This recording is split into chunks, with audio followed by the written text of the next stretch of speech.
Okay, we're going to get started for the second lightning round session. I hope you'll enjoy this additional series of quick rapid-fire presentations so we can learn the most about institutional corruption. So I'll give it up to you. Thank you very much. Hello, my name is Solomon Kahn. And I have a day job. I run the data team at Paperless Post, which is a New York startup. And we have startup hours. That means we start a little bit late. And my wife has a normal job. So every morning I spend a bit of time working on trying to take government data and do interesting things with it. So I've built, actually, the world's most powerful tool to explore who gives money to federal politicians. And this is the first time I'm doing a live demo of it. So here we go. I have over 25 years worth of campaign finance data with over 24,000 federal politicians. And so I'm just going to look up right now my local congressman, Joseph Crowley, in New York District 14. And what you can do in this tool is you can see exactly how much money he's raised every single election cycle and exactly who he's raised it from. So you can see the different sectors are here. You can see finance, insurance, real estate, labor, miscellaneous business, and the legend on the right updates for each election cycle. You can split this data into individual donations, PAC donations, or combine them. You can see this data in total or on a percentage basis. And again, you get this for all 24,000 politicians. Beyond that, you can take these big industries like finance, insurance, real estate, and see them in their sub-industries. So you can split that into securities and investments, insurance, real estate, et cetera. Every single item on the right here is clickable. And then you can see the companies and PACs that make up those donations. So within finance, insurance, real estate, you can see Guardian Life Insurance gave him $18,000, Blackstone Group here in 2008, Blackstone Group. And then in 2006, I noticed there was no Blackstone Group here. And so beyond that, and at the final level of this visualization, you can actually dig into the very raw data down here, all the way down to the individual contributors from that company. And in his case, what you'll see is that one couple from Blackstone kind of gave him a little bit of money back in the 2004 and 2002 election cycle. And then in 2008, 14 people on the exact same day gave him the exact same amount and catapulted from contributing nothing to becoming his largest single contributor. And so you get all of this data for 24,000 federal politicians. This is the kind of thing that journalists and voters and other people really need. And the data has been out there, but there have been no tools that let them take that data and use it effectively. So I'm very excited about this. Beyond this, and actually the thing that I'm most excited about this project is what we're going to do is we're going to put up a forum so that people browsing the site can submit all of the interesting things that they see. And so we can get pretty specific into like a URL and like that Blackstone example. And what this is going to do, it's going to allow us to crowdsource 25 years worth of campaign finance research, so that whenever any citizen or whenever any journalist goes to this page, all of the interesting things that people have ever found about that politician come up to the top. Yeah.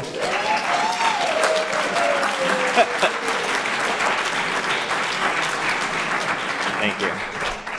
This project is going to be completely open source, which means that either your states or people in other countries can take this framework and stick it on top of their data, and this can be a real tool that benefits the world beyond just federal politicians in the United States.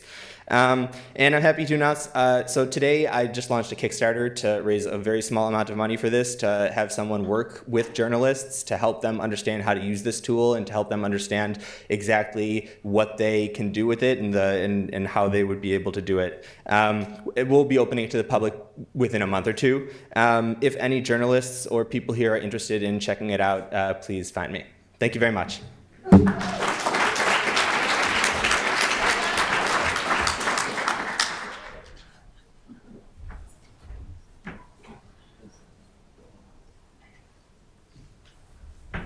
Great, thanks. I'm Frank Dobbin. I'm a residential fellow this year at the Safra Center. I'm also in the Sociology department just down the road at Harvard most of the time.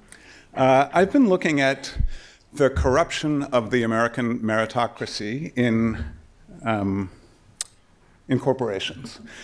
So I want to say something about change in the composition of management in leading and middle-sized US corporations over time, and then tell you why there hasn't been more change and what corporations could be doing about it to alter this. What we have here is, this is all private sector organizations with at least 100 employees over time. And if you look at the orange line, well, it looks so orange there, the black men line. What you see is, in 1983, of all the black men who worked for medium and large corporations in America, in 1983, 6% of them were in management. If you follow that line across, in 2011, 6% of them were in management. If you look at Hispanic men, 7% in 1983, and in 2011, 6.5% of the black men, or the Hispanic men who work for these large corporations were in management. Hispanic women and black women do scarcely better in the last generation. There's been scarcely more change. And white women have almost not changed position at all since 1999. So why is this? Well, one of the reasons is that our ideas about how to create a meritocracy are wrong, but we could change that. We could change that by changing how companies run their hiring and promotion systems and how they treat the issue of diversity. So I want to leave you with just 2 points. 1, what companies are doing wrong, and 2, what companies could do right. What companies are doing wrong is that they're trying to control managerial bias as a solution to creating a meritocracy. We know from decades of research in sociology, psychology, and management that controlling people with rules leads them to try to sabotage the rules, to try to assert their own control. So if you look at these 3 interventions, this is what happens to a firm, to the management of a firm, to the diversity of management of a firm, about 5 years after you put in a reform that's designed to promote diversity, promote opportunity. The first is job tests. The idea there is that if you put in job tests for all managerial positions and make them mandatory, then the hiring managers can't discriminate. They have to hire the people who do best on the test.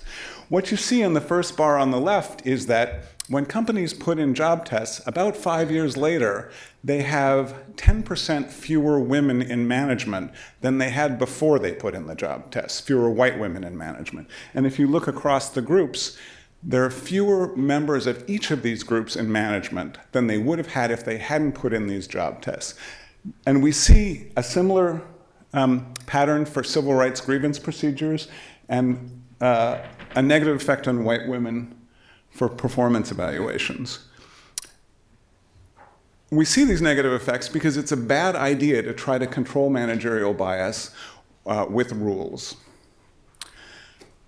It's also a bad idea to try to control managerial thought processes. It doesn't backfire in the same way, but diversity training is the thing that companies spend most on to try to open opportunity. And what we see here is that it does not work. We also see that diversity performance evaluations for managers don't work. Companies could be doing things, however, that would actually open opportunity. And the main thing they can do is they could try to engage managers themselves in making change. One way to engage managers in making change is to make them mentors of women and minorities, so they're responsible for somebody. Another way is to put them on a diversity committee so that they're responsible for institutional change. Another way is to put them in charge of recruitment programs and send them out to colleges and universities to find women and minorities to hire. The problem with the system we have now is that most companies do the bad things, and most companies don't do the good things. This is the percent of companies with performance evaluations, grievance procedures, and job tests, which backfire, compared to the percent who recruit women to training programs and who recruit women at colleges. Companies are doing all the wrong things. Here's diversity training and diversity evaluations versus mentor programs, diversity task forces, and diversity managers. Again, companies are doing the wrong things. Thanks.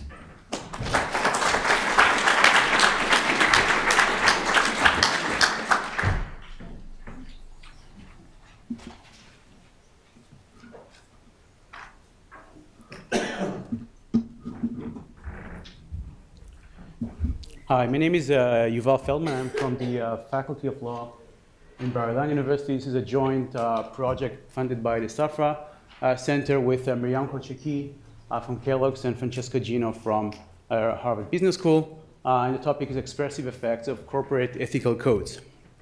I kind of try to go fast on the theoretical slides, but basically there's a lot of debates in literature whether ethical codes even matter, and some studies show there are effects, some studies show they're not, but overall they're still kind of the center of much of the ethics policy in many companies and organizations.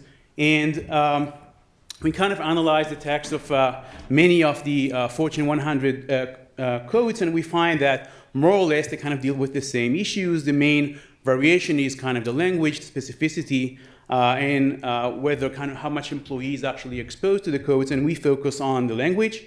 The importance of language in both in the kind of management, scholarship, and the legal one is huge, and kind of within the law, the notion of the expressive function of the law, so kind of how the law affects beyond just the instrumental kind of information being communicated in the law is a very kind of big literature, and it was recently a book by McAdams kind of summarizing all the literature on that, and this is what we focus here in the context of ethical codes.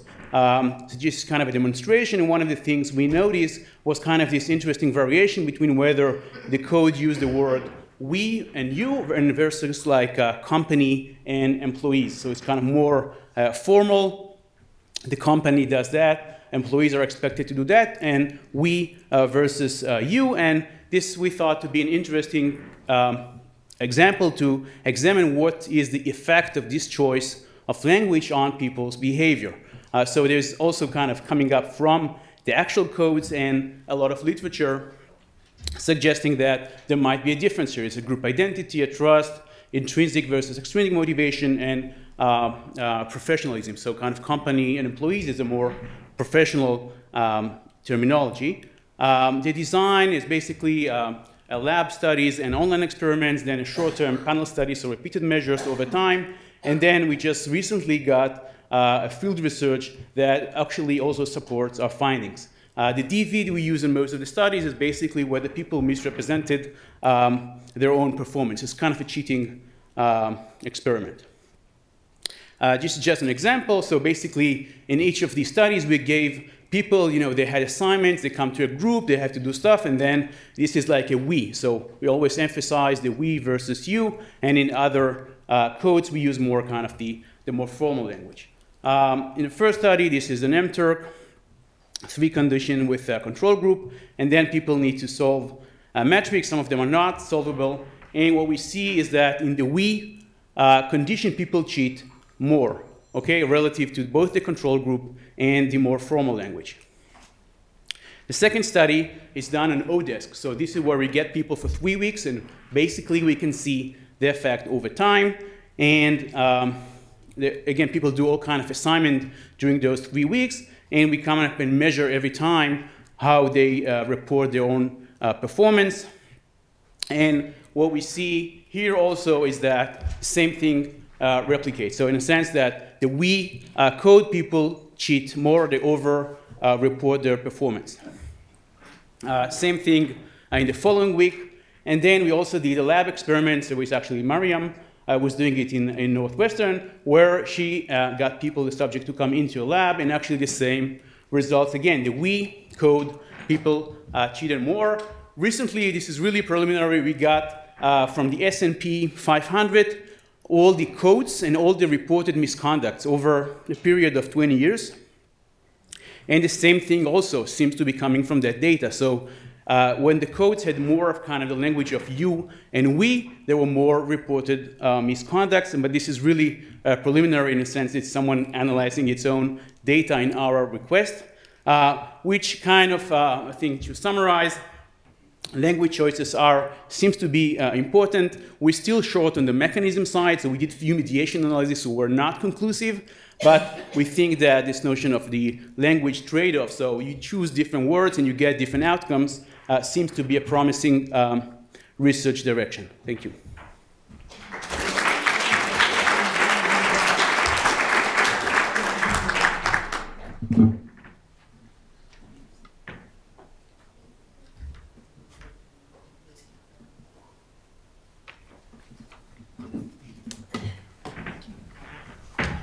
Hello, I'm Andromachi Athanasopoulou. I'm a residential fellow this year. I'm also an associate fellow at the University of Oxford.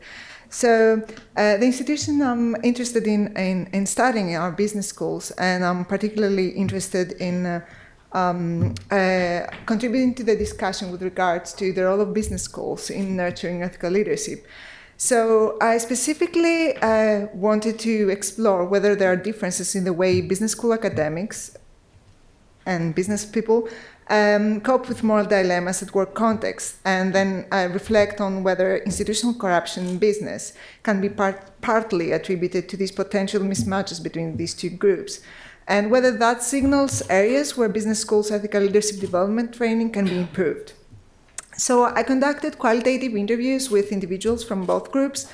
The interviews consisted of three sections, three parts. The first one was open-ended questions around what are moral dilemmas at work context. And then a second phase was I gave them several moral dilemma scenarios and asked them to see how they would respond to these dilemmas. And then I used the photo elicitation method as the last part of the data collection, where I asked individuals, the participants, to select images that represent their feelings when they're facing a moral dilemma at work, and try to discuss around this selection during the interviews. So the key findings: managers are more likely to define a moral dilemma as a tension or a conflict, whereas business school academics are more likely to take a stewardship approach and describe moral dilemmas as something that relates to whose interests they need to serve and how they select on that basis. So the four scenarios I've used in the as the second stage of the data collection, where the first one was, I was asking them to choose between, in a fictional moral dilemma scenario, where they would have to choose between laying off 20,000 employees or taking a high-risk decision to diversify their company products. A second one where I would ask them whether they would accept a bribe in order to fund a charity. The third one was whether they were willing to gain access to a highly lucrative market with having the first mover advantage compared to their competitors, but by risking their employee safety. And the fourth scenario was from the academic context, and I was asking them whether they could imagine, and some of them, they were associate professors about to get tenure, and they had to grade the exam that was sat by the dean's daughter, and she got a marginal fail, and whether they would change the mark if in exchange of dean support to get their tenure. The key findings are that academics are more likely to consider the presented scenarios not as moral dilemmas, but rather as transactional decisions or operational or strategic decisions. On the other hand, managers were more likely to suggest to focus on the moral aspect of the decision. Academics are more likely to choose riskier options as solutions to these different dilemmas. And there was more consistency among the responses of the managers compared to academics. So I found large variations depending on whether a business school professor was in finance and economics compared to marketing or organizational behavior. So the second, the last part was the photo elicitation method. If you are curious how an academic feels when they face a moral dilemma and how a manager feels, that's like what two of my participants selected. So I wanted to see whether, from the images that they brought, how they felt about the situation within which they face a moral dilemma, what images related to the action of having to make a decision, how they thought about these dilemmas, and how they felt. So just a teaser of some of the images and the represented feelings with regards to moral dilemmas are these.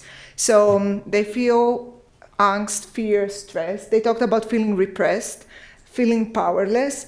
Quite a few described about an immediate feeling of wanting to escape from the situation, to reflect, to protect themselves. And finally, quite a few referred to how they want to feel once they've taking that decision, feeling that peace of having made the right decision. That's it. Thank you.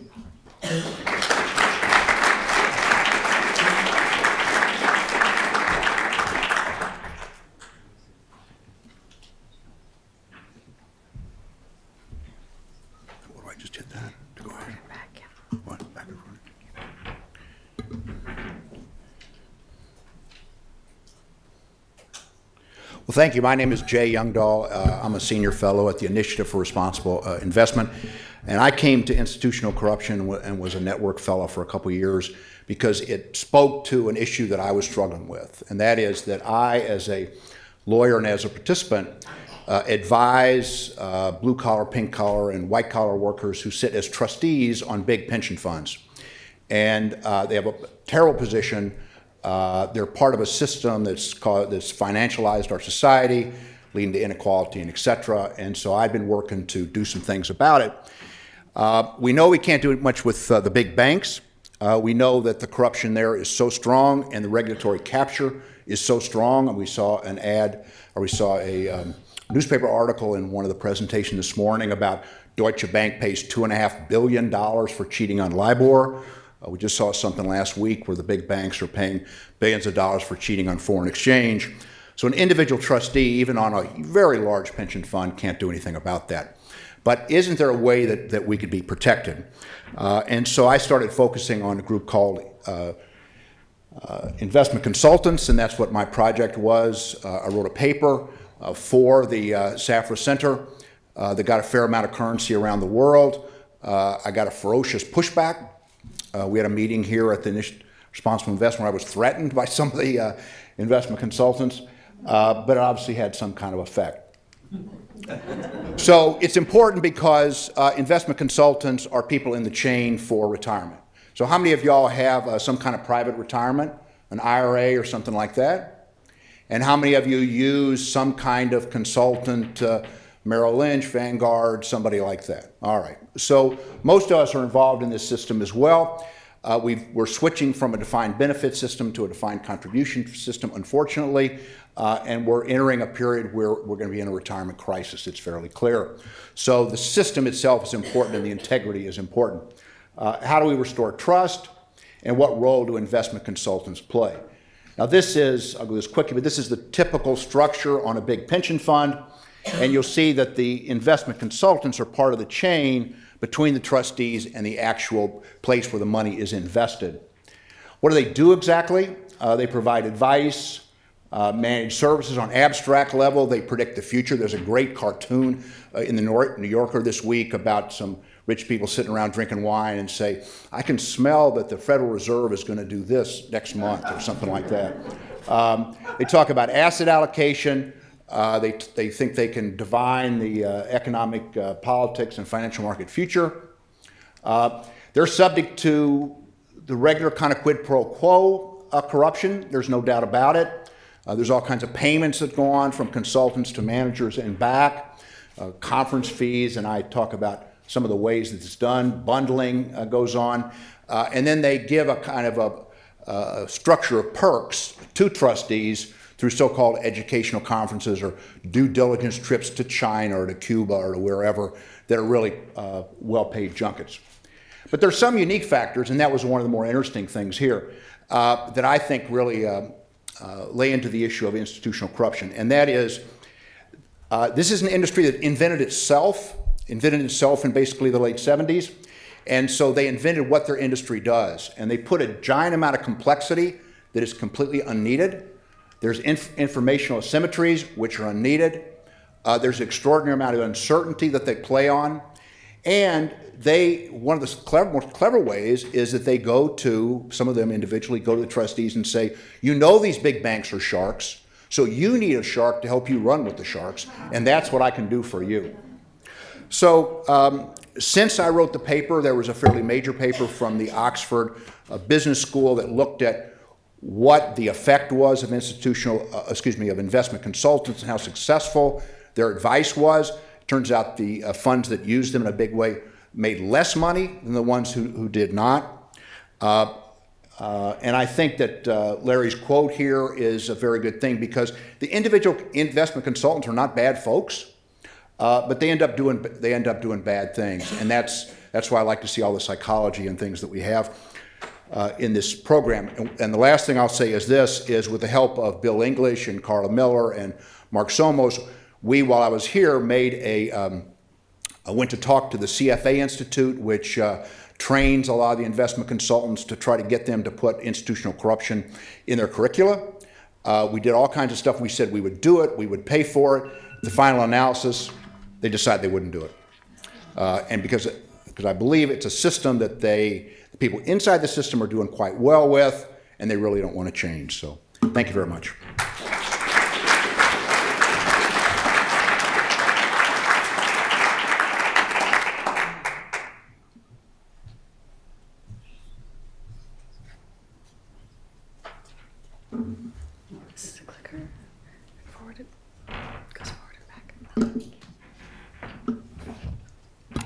Hi, my name's Elizabeth Gilbert. I am a lawyer turned social psychology graduate student.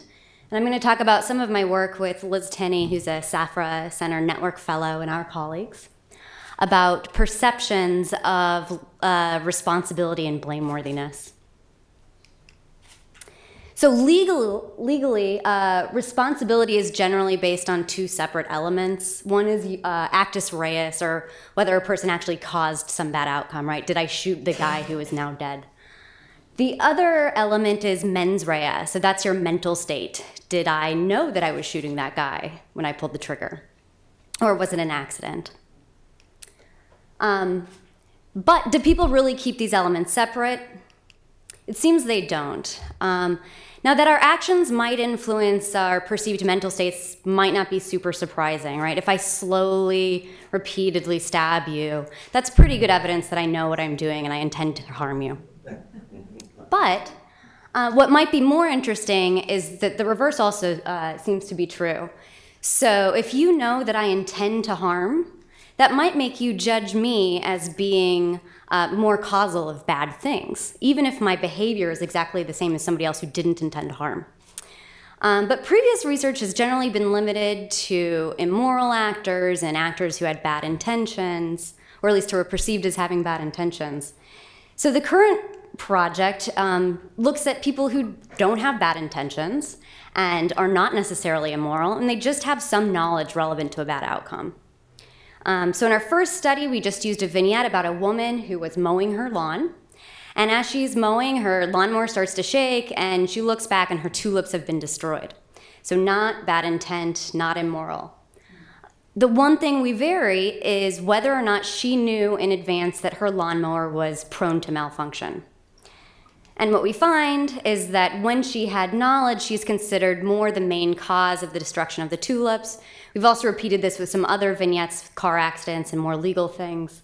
And we consistently find that people who have knowledge are rated as more causal of these bad outcomes. So the question is why? If it doesn't have to do with intent or immorality, what's going on? And we hypothesize that it might have to do with counterfactual thinking, which is common and spontaneous after bad outcomes. So if, let's say, you missed your flight to the conference today, you might think, ugh, if only I had left 30 minutes earlier, or if only there hadn't been that traffic jam on the way. And in particular, we think that knowledge might lead other people to generate counterfactuals that are particularly potent and controllable. So using that same vignette, we just asked participants in a follow-up study to list up to 4 ways that the tulips could have been basically preserved, right? And then we asked them to rate their counterfactuals for how potent they are. So that's how likely is it that this actually could happen, and if it did happen, how likely is it that that counterfactual would have actually made a difference? And also for how much the actor could have controlled it, right? So something like, if only Julia had been more careful, it's probably pretty potent and pretty controllable. But we had one participant who wrote, if only Martians had come down and saved the day. Probably neither potent nor controllable. Maybe potent, but not up to Julia's control. And again, we replicate this finding that when the actor has knowledge, she's considered more causal of the bad outcome.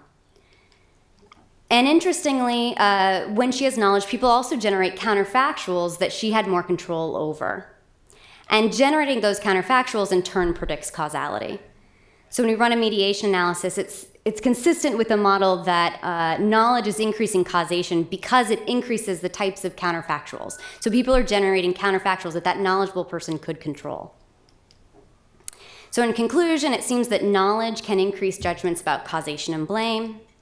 And people might expect knowledgeable institutions or leaders to do things to prevent bad outcomes, even when they don't have a legal obligation to do so, even when they don't have bad intent, they aren't particularly immoral, and sometimes even when their direct causal relation to the outcome isn't very clear. And I think this has interesting ramifications for whether people view the law as legitimate and reason in ways consistent with the law. And it also has ramifications for when we might lose trust in our institutions or leaders when they don't do things that we think they should do, regardless of whether they have a legal responsibility to do those things or not. Thank you.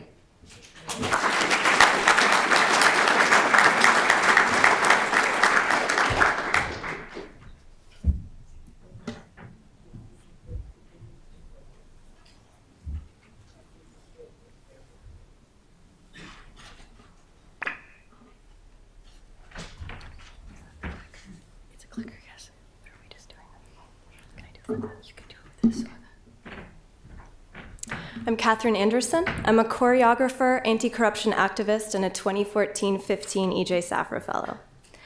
My project's objective was to design creative community engagement tools to address institutional corruption within American legislative bodies. The principles of community organizing, summarized nicely by this Peter Dreyer quote, informed my project's values. I tried to always think about the citizen as the subject, not the object of a given campaign. Here we have the citizen as object approach on the left. You know these guys, the street fundraisers, or less flatteringly, the charity muggers. The message here is that your role as a citizen is a passive one. Sign the petition and donate money so that we, the organization, can keep doing this important work. While this practice must be a valuable tool for some nonprofit models, it contradicts my project's primary objective, to build participation and leadership within the community itself. So then what does the citizen as subject approach look like?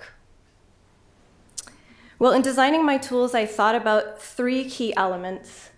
The first, the information element. Does this experience offer the right amount of the most important information? Second is the action element. Am I providing concrete, immediate opportunities for meaningful participation? And finally, the art element. Are people creatively engaged in problem solving, art making, etc.? Are people connecting to the featured artistic content? Briefly, a note about the context. All of my strategies were designed for Represent Boston's volunteer-run campaign in Cambridge to pass an anti-corruption bill called the Cambridge Voter Access Act. For those who don't know, Represent Boston is a local chapter of the anti-corruption organization Represent Us. And now the tools themselves. My first tool is Sidewalk Movement. It's a dance theater installation performed in a public space, in this case, Porter Square subway station. The sound score featured recorded interviews with actual Cambridge residents, and here is a 90-second clip from performance on April 17th.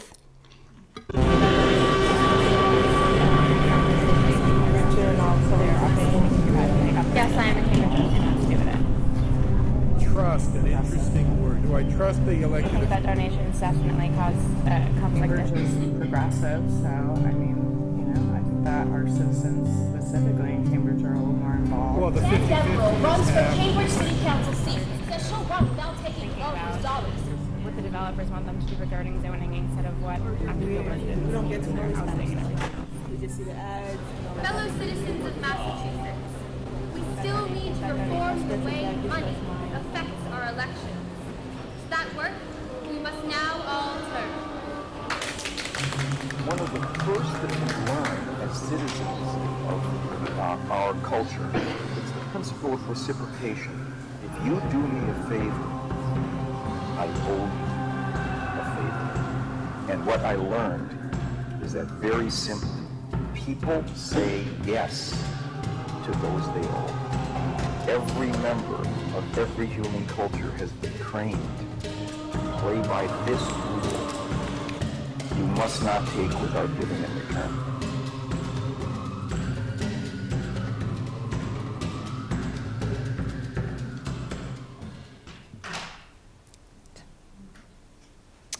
Second tool is the Citizens Think Tank. My objective here was to humanize the petition process. We set up the Citizens Think Tank in various community spaces, including the Cambridge Farmers Market, which is pictured here. Each participant illustrates the outline of a speaker symbol with his or her self-portrait and writes an idea for Cambridge in the speech bubble. And on the back, the resident can endorse the Cambridge Voter Access Act and address the postcard to a particular Cambridge City Councilor. And here are some examples of some of the postcards we got. We had some earnest responses. A lot of people talked about affordable housing, Alamo Draft House, and this lovely abstract piece in pink marker. The postcards will be presented at a Represent Boston event this spring. And finally, the Doc and Talk film and discussion series.